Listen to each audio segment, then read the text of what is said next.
정용실의 뉴스 브런치.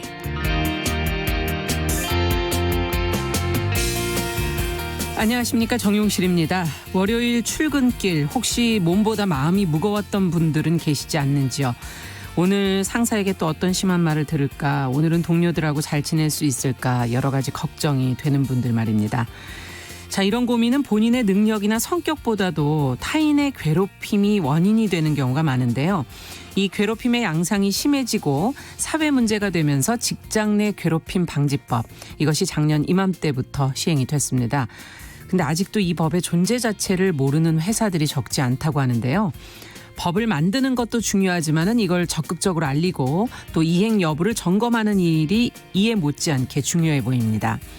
사실 상대를 내 입장에서 바라보는 그런 마음이 있다면 이런 법이 필요 없을 텐데 너무 도덕책 같은 그런 얘기를 제가 하고 있나요? 자, 말 나온 김에 도덕책을 그럼 조금 읽어보죠. 종교에서 시작돼서 보편적인 용어가 된 황금률, 남에게 대접받고자 하는 대로 남을 대접하라. 네. 그리고 내가 원하지 않는 바를 남에게 행하지 마라. 이거는 공자의 말입니다. 자, 7월 13일 월요일 정용실의 뉴스 브런치 시작하겠습니다.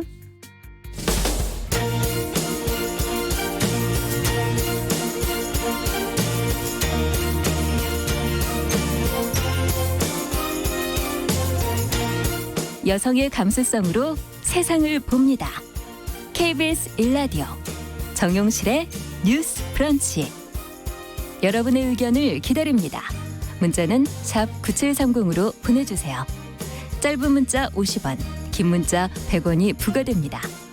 KBS 모바일 콩, 유튜브를 통해서도 무료로 참여하실 수 있습니다.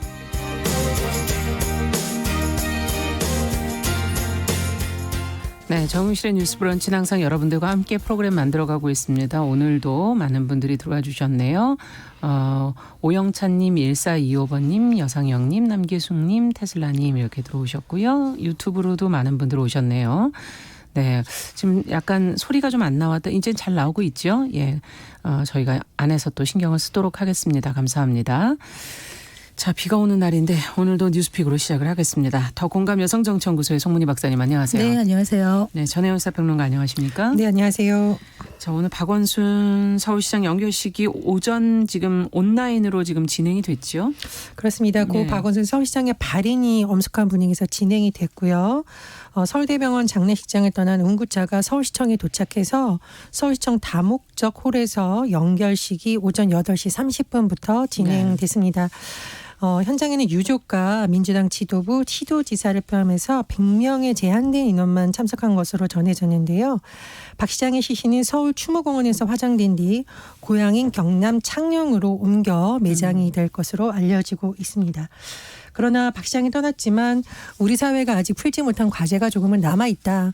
그리고 네. 이번 일을 통해서 우리가 좀 다시 돌아봐야 될 지점이 있다. 이런 여러 가지 또 과제가 남았다는 주장도 나오고 있습니다. 네. 일단은 이번에 서울특별시장으로 치러졌죠. 서울시장으로 장례가 치러졌는데 이 부분에 대해서 여론이 좀 나뉘는 모습이 보였었고요. 네. 청와대 국민청원의 경우에는 이틀 만에 50만 명이 넘는 사람들이 찬성을 하는 또 그런 모습이 나오기도 했습니다.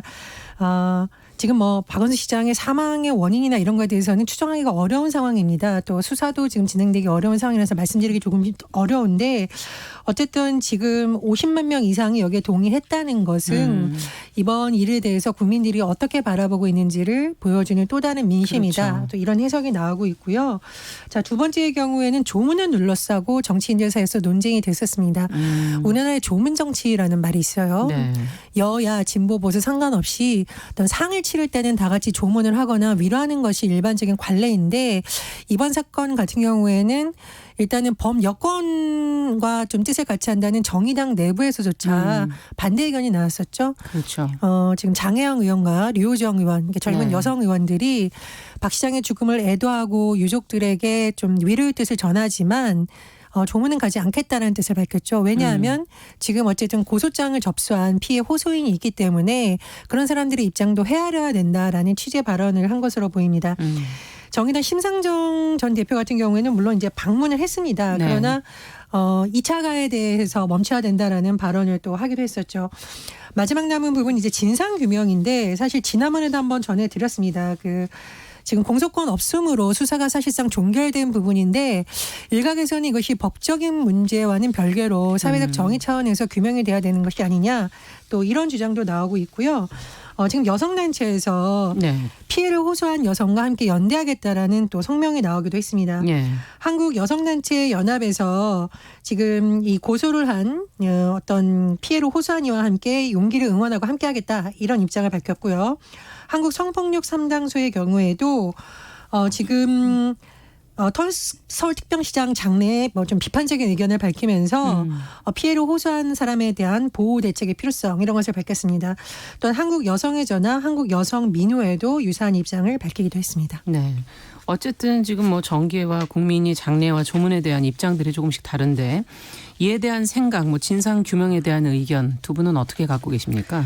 진짜 며칠 동안 아주 짧은 기간 동안인데 격한 논쟁이 벌어졌습니다. 뭐 SNS나 아니면 일반 국민들 사이에서 아까 말했듯이 지금 온라인 애도가 100만이 넘어섰고 네. 또 반면에 청원으로 서울특별시장으로 장례를 치르지 말라는 것도 또 50만이 넘어서고 이런 어떤 격한 논쟁이 벌어졌는데 옛날에 제가 이제 아주 어릴 때 시골에서 꽃상녀가 지나가고 이제 상갓집이 펼쳐진 장면이 생각이 나요. 어떤 장면이냐면 고인이 된 그 상갓집에 정말 뭐 친구들은 와서 밤새도록 몇 날 며칠 뭐 술도 먹고 화투판도 치고 또 생전 연락이 없던 먼 친척들이 찾아와서 욕도 하고 고인에 대해서 큰 소리로 고함도 지르고 또 고인의 반대로 결혼을 가족과 인연을 끊고 했던 멀리 있던 자식이 와서 대성통곡을 하고 이런 식으로 어떻게 보면은 한 존재가 가는 마지막 길에 살아남은 많은 사람들이 와서 저마다의 그 사람과의 어떤 경험이라든가 사연이라든가 이런 걸 안고 와서 나름의 방식으로 좋은 건 좋은 대로 나쁜 건 나쁜 대로 이런 식으로 그 상가집에서 정말 떠들썩한 어떤 한판이 벌어지면서 결국에는 애도의 뜻을 같이 표하면서 각자의 방식으로 고인을 애도하고 각자의 방식으로 한풀이를 하고 지나갔다. 이 생각이 나는데 제가 이번에 이 격한 논쟁을 보면서 어떤 생각이 들었느냐. 애도를 하는 게 맞냐, 조문을 가는 게 맞느냐, 안 맞느냐 이런 논의의 그 속에 사람이 있어야 된다. 그리고 이 사람이라는 게 애도라는 게 각자의 자신의 상황에 따라 각자의 인연에 따라 가는 것이거든요. 그렇기 때문에 조문을 가는 게 맞지 안 가는 게 맞지 이런 논쟁 자체가 사실은 강요할 수는 없는 것이다. 갈 수도 있고 안 갈 수도 있는 것이죠. 어떤 뭐 목적에 의해서 안 갈 수도 있는 것이고 그럼에도 불구하고 고인의 어떤 실책에도 불구하고 고인과 인연이 더 깊은 사람은 갈 수도 있는 것인데 분명한 거는 이 두 가지가 모순이 되지 않는다는 겁니다. 뭐냐면 피해를 호소하는 여성을 보호하고 진실 규명을 하는 거는 살아남은 사람들의 몫입니다. 그렇지만 그렇다고 해서 동시에 망자에 대해서 예의를 갖추지 않는 일부의 이런 행동 역시 문제가 된다. 그래서 사실 죽음 앞에서는 일단 모자를 벗는 것이 예의다 이런 말을 하는 이유가 각자 마지막 길을 가는 이 죽음에서는 그 약한 한 인간에 대해서 많은 평가가 있을 수가 있다.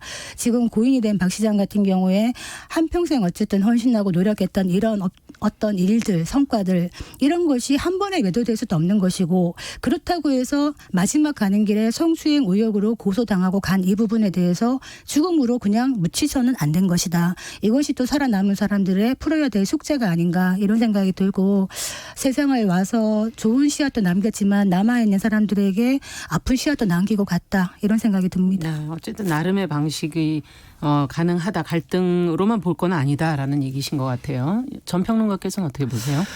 박원순 서울시장이 살아생전 어떤 인권 변호사로서 여러 가지 했던 부분 네. 또 서울시정에 있어서 인권이라든가 여성 문제를 적극적으로 다뤄했던 부분까지 폄훼해서는 안 되겠죠. 그건 고인에 대한 예의도 아니고요. 이런 부분에 대해서 일부 가짜 뉴스가 유포되는 것은 매우 유감으로 생각을 합니다. 그러나 박 시장의 생전 삶이 훌륭했다고 해서 그분에 대한 존경심을 피해를 호소하는 여성에 대한 2차 가해로 보복하는 식으로 돌리는 것은 매우 잘못된 것입니다. 저는 그거는 박 시장도 원치 않을 거라고 생각을 해요. 심지어 장례위원으로 있는 박홍근 의원이 뭐라고 했냐면 피해를 호소한 분에게도 고인의 죽음은 큰 충격일 것이다.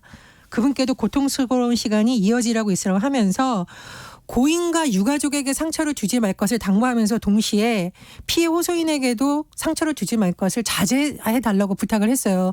저는 이것은 박 시장의 유지를 어느 정도 받은 것이다 이렇게 생각을 합니다. 그래서 정치권에서 지금 뭐 갑론을박이 벌어지고 있는데 양쪽 다 조금은 좀 지금은 발언을 주의해야 된다라고 생각을 하고요.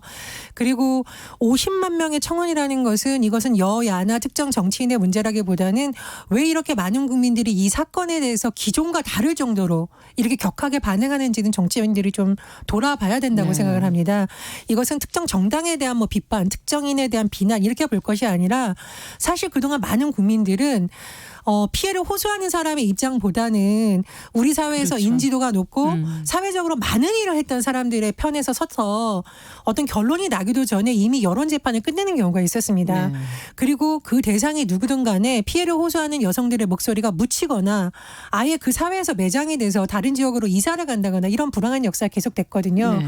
그래서 이 국민청원에서 담긴 뜻은 저는 뭐 누구를 감싸준다, 누구를 비난한다 이것이 아니라 피해를 호소하는 사람의 입장에서도 생각해 줘야 된다. 이런 민심으로 읽어야 된다고 생각합니다. 그 지금 이제 말씀하셨듯이 피해를 호소하는 고소인에 대해서 추정한다는 사진을 막 올린다든지 그리고 많은 SNS상에서 그리고 단톡방에서 2차 가해들이 벌어지고 있습니다. 심지어 어떤 이야기들이 오고 가냐면 왜 젊고 예쁜 여비서를 뒀냐 이런 식의 이야기 그리고 젊고 예쁜 여비서가 문제다 이런 식의 이야기는 거꾸로 얘기하면은 젊고 예쁜 여비서가 있었기 때문에 만약에 이런 의혹의 행위가 가능했다라는 이야기가 될 수 있기 때문에 또 다른 여성에 대한 펜스루를 치는 것이고 또 다른 2차 가해가 될 수 있는 것이다.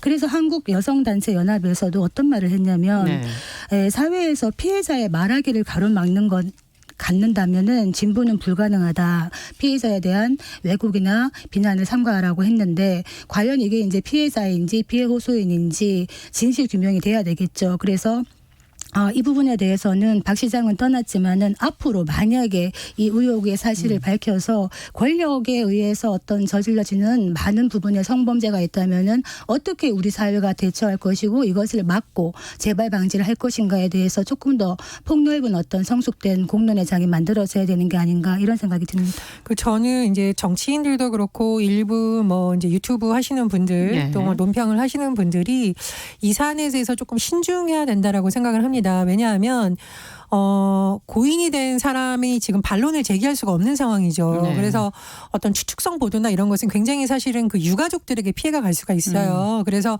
우리가 어떤 문제를 구조적으로 바라보고 대안을 찾기 위해 모색하는 것은 맞습니다만 확인되지 않은 사실을 유포함으로 인해서 제2의 제3의 피해가 계속 발생하는 이런 거는 정말 성숙한 그렇죠. 사회가 나갈 길은 아니거든요. 그런 부분 굉장히 주의해야 된다고 보고요.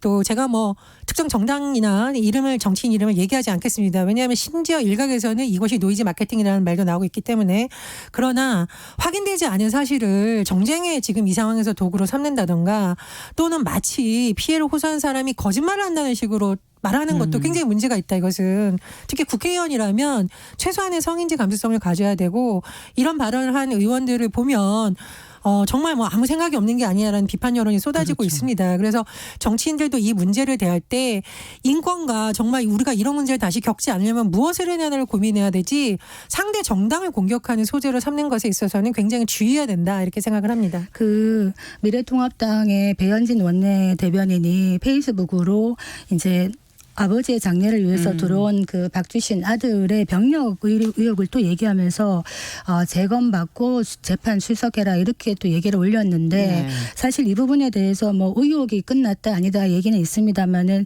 부친의 상중에 있는 사람에게 이런 얘기를 지금 하는 것은 품격에는 좀 맞지 않은 것이다 이런 생각이 들고 또 한편 다른 측면에서 지금 민주당의 경우를 보자면요.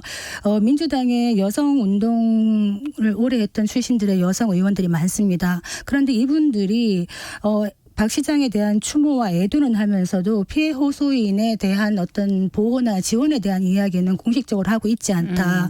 이런 부분 좀 우려가 되고요. 이해찬 대표가 이 성추행 의혹에 대해서 묻는 기자 질문에 대해서 버럭 화를 내면서 나쁜 좀 욕을 했다. 이 부분은 저는 적합하지 않다고 보는 것이 공과 사는 구분을 해야 된다. 그래서 고인에 대한 애도는 애도지만은 기자가 묻는 것은 그런 부분에 대한 국민적인 또 질문이기 때문에 이 부분에 대해서는 사회적으로 답해야 될 책임이 있는 것이고 사실은 여야 할 것 없이 이 부분에 대해서 같이 조사를 해나가야 되는 부분인데 거기에 대해서 예의 없다라고 얘기하면서 화를 내는 것은 공당의 대표로서는 적절한 처신은 아니었다 이런 생각이 들고요.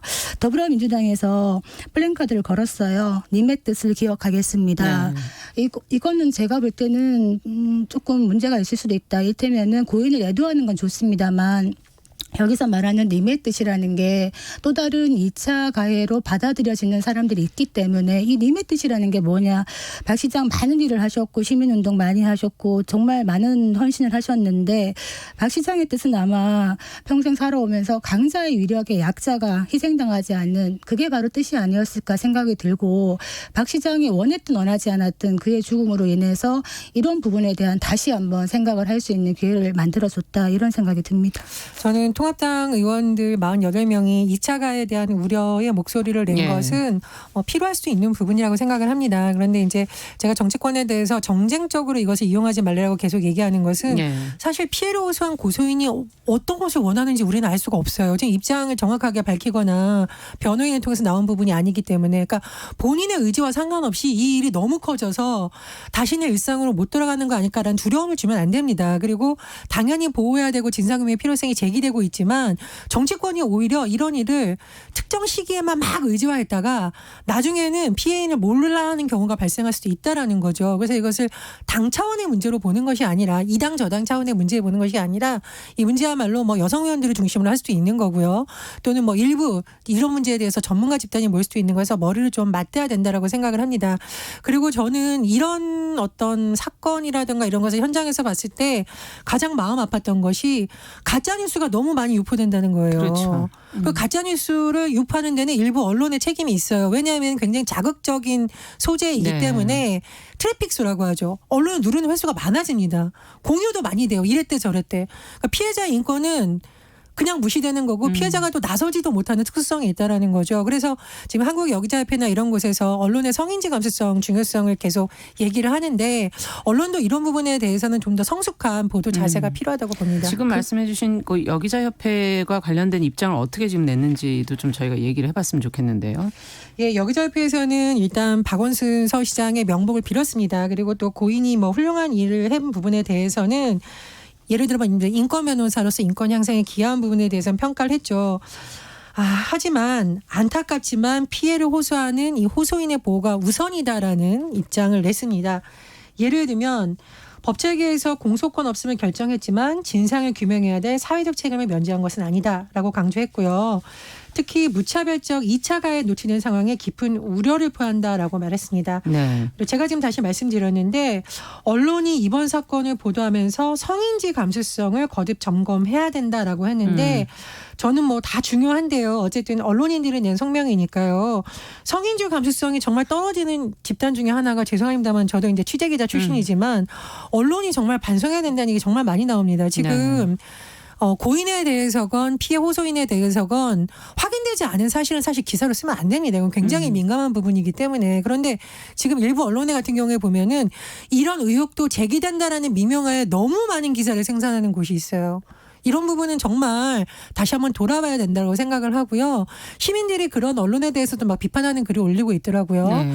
언론이 이번 사건을 어떻게 보는지에 대한 진지한 성찰이 필요하다고 봅니다. 그 공소권 없음으로 어떤 혐의에 대해서 법적으로는 끝났다고 보지만은 지금 말했듯이 한국여기자협회에서 말하고 있듯이 이 질문에 답할 사회적 책임은 법적 책임을 떠난 어떤 사회적인 책무고 정의다 이런 얘기를 했기 때문에 이 부분은 뭐 앞으로 밝혀져야 되는 부분이 아닌가 이런 생각이 들고요. 저는 고인의 자살에 대해서는 엄격하게 반대합니다. 자살 한 사람이 자살을 하면은 주변에 6사람에게 최소한 영향을 끼친다 이런 얘기를 하고 있는데 아무리 힘들더라도 그 무게가 무겁더라도 그리고 잘못한 것이 만약에 있더라도 어떻게든 고인은 마음대로 죽을 권리도 없다. 저는 이 말씀 국민의 한 사람으로서 말씀을 드리고 싶고요. 도스토옙스키가 이런 말을 했어요. 사람은 자신 안에 또 다른 자기들을 여러 명을 가지고 있다. 그런데 그 다른 자신들을 어떻게 지켜낼까 이런 얘기를 했는데 우리는 모두 죽음을 품고 살고 또 약한 존재이다. 이런 말씀 한번 드리고 싶습니다. 네. 자, 그러면 이제 다음 뉴스로 좀 넘어가 보도록 하죠.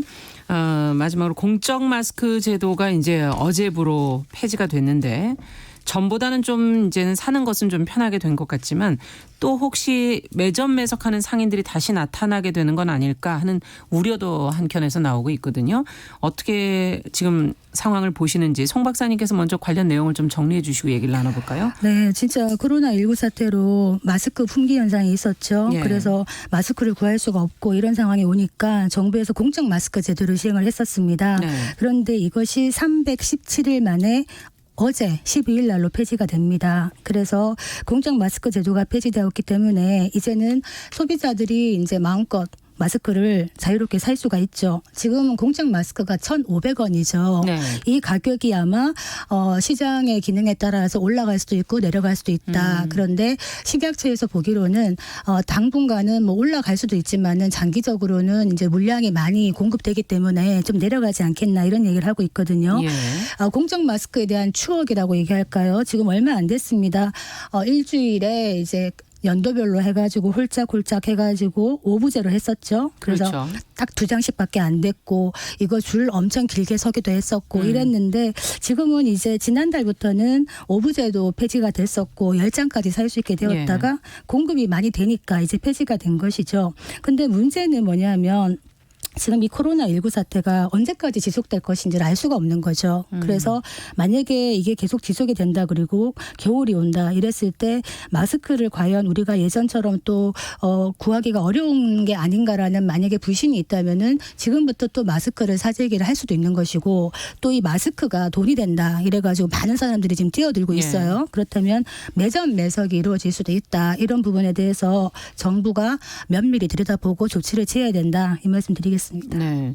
지금 뭐 의료기관에서 사용하는 마스크, 수술용 마스크는 어쨌든 공적 공급 체계 계속 유지가 되는 것 같고요. 자, 어떻게 보시는지 상황이 아직 끝난 것이 아니고 또 뭐 2차 유행이 올 수도 있다. 여러 가지 지금 의견들이 있어서 어떻게 이런 제도를 끌고 가는 게 좋을지 두 분의 의견을 좀 들어보고 싶네요. 일단 약국 운영하시는 분들 특히 약사 여러분들 정말 수고를 많이 하셨죠. 그렇죠. 예, 정세균 총리도 페이스북에 그런 글을 올렸네요.